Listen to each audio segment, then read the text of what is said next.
நம்ம இன்னைக்கான வீடியோவில் இந்த வருஷம் மலையாளத்தில் மஞ்சுமல் பாய்ஸ்க்கு அடுத்ததாக நல்ல வரவேற்பு பெற்ற படம் பிரேமாலு. இந்த படத்தை கிரீஷ் ஏடி அப்படின்றவர் டைரக்ட் பண்ணியிருக்காரு. கடந்த ஃபெப் 9 மலையாளத்தில் வெளியிட்டிருக்காங்க. சமீபத்தில் மார்ச் 5 ரெட்ஜெயின் மூவிஸ் இந்த படத்துடைய தமிழ் வெர்ஷன் வெளியிட்டிருக்காங்க. வாங்க வீடியோக்குள்ளே போகலாம்.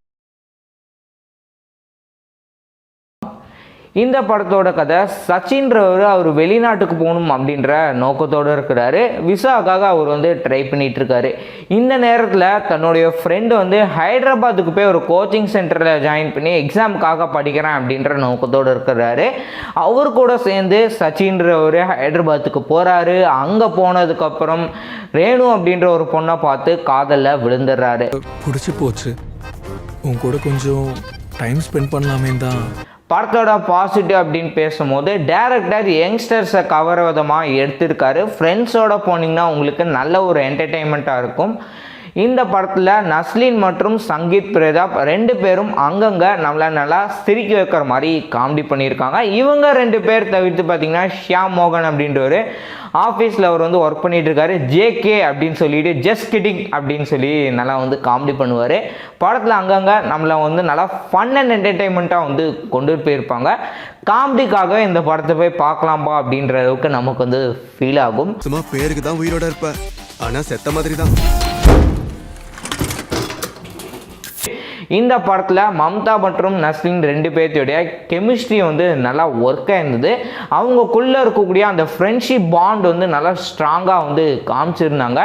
நஸ்லினுக்கு எப்போ அந்த காதல் வந்ததோ, காதல் வந்ததுக்கப்புறம் ப்ரப்போஸ் பண்ணுறதுக்காக என்ன மாதிரியான ஸ்டெப்பில் எடுக்கிறாரு, அவங்க எப்படி அக்செப்ட் பண்ணுறாங்க, அவங்களுக்கு எப்படி தெரிய வருது இவன் லவ் பண்ணுறான், இவரே சொல்கிறாரா இல்லை ஃப்ரெண்டு மூலயமா தெரிய வருதா அப்படின்றத நல்லா கொண்டுட்டு போயிருந்தாங்க. சொல்ல ஒரு டைலாக் வச்சிருப்பீங்கல்ல, என்னது? என்னை விட ஒரு நல்ல பொண்ணு ஒன்று கிடைக்கும்னு. அந்த டைலாக் என்கிட்ட இல்லை. என்னை பொறுத்தவரை நான் தான் நல்ல பொண்ணு. படத்தில் நஸ்லின் அவருடைய பெர்ஃபார்மன்ஸ் நல்லா இருந்தது. லைஃப்பில் என்ன பண்ணணும் அப்படின்றதையும் கொடுத்துருக்கேன். ஏன்னா அவருடைய நோக்கம் தனக்கு யூகே இந்த மாதிரி வெளிநாட்டுக்கு போய் நம்ம இருக்கணும், இந்த ஊரை விட்டு போகணும் அப்படின்ற நோக்கத்தோடு இருப்பார். ஃப்ரெண்டோட சேர்ந்து அங்கே ஹைதராபாத் போவார். ஃப்ரெண்டு போகிறான் அப்படின்ற கோஷத்துக்காக தான் ஹைதராபாத், எப்படியாவது நம்ம இந்த ஊரை விட்டு போகணும் அப்படின்ற நோக்கத்தில் தான் ஹைதராபாத்துக்கு போவார். அவருக்கு சுத்தமாக நம்ம இந்த மாதிரி எக்ஸாம் எழுதி இந்த மாதிரி ஜாபுக்கு போகணும் அப்படின்ற எண்ணம்லாம் அவருக்கு கிடையாது. ஸோ அதனால் டிஎஃப்சி அப்படின்ற ஒரு சிக்கன் கடைங்க, கேஎஃப்சி ஆட்டும் ஒரு கடையில் அவர் போய் ஜாயின் பண்ணுறாரு. அதோடைய ஓனர் மேத்யூ தாமஸ் இருக்கிறாரு. மேத்யூ தாமஸ் அப்படின்றது அவரோட கேரக்டருமே காமெடியாக கொண்டுட்டு போயிருந்தாங்க. பல இடங்கள் அவர் வரக்கூடிய காட்சியே காமெடியாக தான் இருக்கும் அப்படின்னு சொல்லலாம். படத்தில் பாடல் அப்படின்னு பார்த்தீங்கன்னா தமிழ் வெர்ஷனில் ஓரளவுக்கு கேட்குற அளவுக்கு பாடல் டீசெண்டாக கொடுத்துருந்தாங்க.